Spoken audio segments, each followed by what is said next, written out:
This is a True Crime in Real Time update from True Crime Today and the Hidden Killers podcast.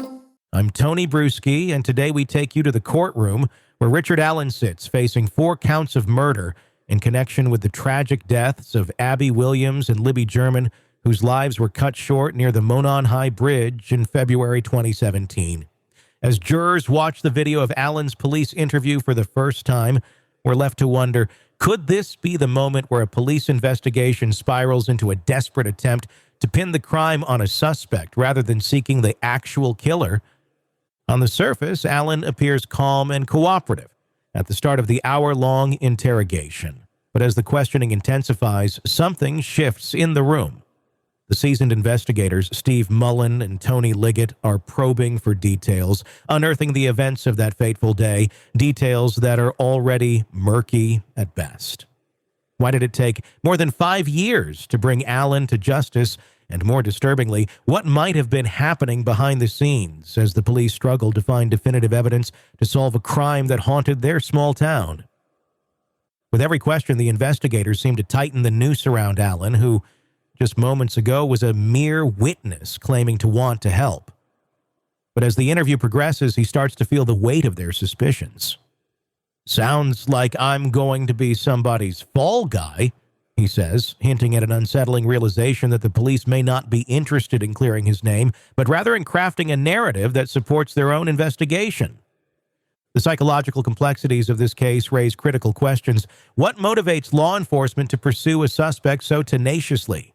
Is it the pressure of public scrutiny in a high-profile murder case, or a deeper need to resolve a failure to apprehend the real perpetrator? As we watch Allen's demeanor transform, one can't help but wonder, are these investigators acting in the pursuit of justice? Or are they ensnared in a web of their own making, trying to frame a narrative that absolves them of their inability to solve the crime? The first day of the trial set the stage for a complex journey through the testimonies of forensic experts and the reveal of critical evidence. On day 10th, jurors were shown significant portions of Allen's interview recorded on October 13th, 2022.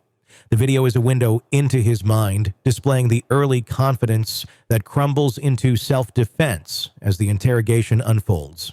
Allen, a 52-year-old former Walmart manager, offers details of his whereabouts on that fateful day, claims that despite the years, still lack the clarity one would hope to find in a case so public and tragic. He recounts a visit to his mother's house in the morning, then a trip to the trails, all while trying to make sense of the events that transpired. "I don't really remember seeing anyone else that day," he says, and yet his statements are peppered with contradictions and a vague timeline that investigators find suspicious. As the investigators press him, the tension in the room escalates. Allen's confidence wanes, revealing a man increasingly aware that he is being scrutinized as the prime suspect.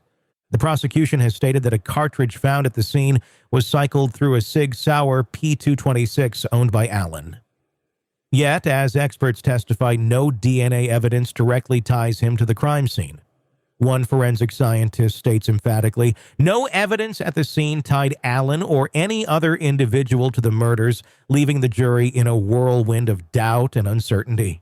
The chilling details of the crime scene suggest a heinous act of violence. Libby German was allegedly mortally wounded and then dragged about 20 feet, while Abby Williams was likely killed where she was found.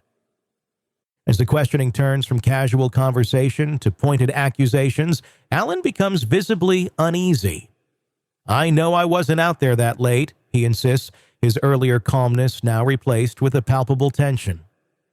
The detectives, however, persist, trying to unravel the tangled threads of his alibi, digging deeper into a narrative that increasingly paints him as a man on the edge, both mentally and emotionally. In a moment that underscores the heart of this investigation, Mullen confronts Allen with evidence that his car was seen near the trails on the day of the murders. "That is not me," Allen protests when shown a photo of the infamous bridge guy, the shadowy figure seen in a video that has haunted the investigation. "You're not going to find anything to connect me to the murders, so I'm not worried about it," he adds defiantly. Yet there's an undercurrent of desperation in his voice. As the video progresses, Allen's anxiety becomes more pronounced, culminating in a heated exchange where he snaps, "Arrest me or take me home." With each passing moment, the courtroom watches a man grappling not just with accusations, but with the very real fear of being wrongfully convicted for a crime that the police themselves are struggling to solve. The video cuts off, and we are left hanging. Will this investigation continue to paint Allen as the guilty party? Or will the true story behind the tragic events of February 13th, 2017, finally come to light? Allen's comments during the interrogation reveal much about his state of mind. "I don't want to be somebody's fall guy," he asserts, suggesting an awareness of the precariousness of his situation. This statement resonates with psychological theories surrounding blame and guilt. It raises a thought-provoking question: are investigators so eager to find a culprit that they risk misplacing their trust? This situation raises ethical considerations within law enforcement. How do investigators balance the need to solve a case with the responsibility to pursue the truth? As the video continues to circulate in the media, it reveals a larger narrative of accountability, trust, and the potential for miscarriages of justice.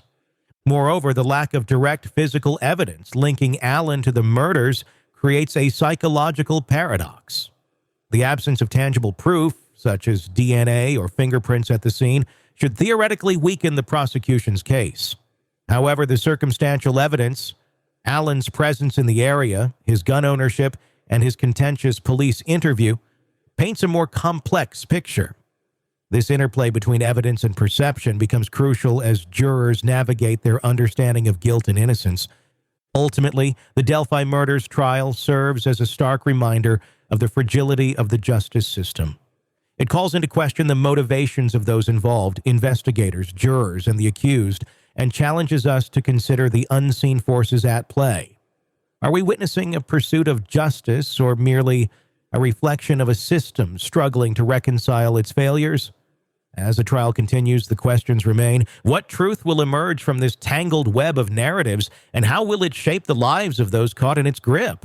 In a world where the darkest secrets lie just beneath the surface. They said it was an accident, but the evidence says otherwise. Where hidden killers roam, unnoticed, in the shadows. I think you would definitely be looking at a blend of toxic, very bad narcissistic personality traits, and they will be vengeful and possibly resort to violence. Join Tony Brueski as he uncovers the truth behind the most chilling cases. They said it was an accident, but the evidence clearly says otherwise. Each episode, we dig deep into the minds of those who commit the unthinkable. To your point on narcissism, he thinks in his own mind how witty he is. Yeah. But he lost that jury. I was done with him in 2 minutes. From unsolved mysteries to infamous crimes. Geez, you've just talked about how you've taught yourself how to do everything under the sun.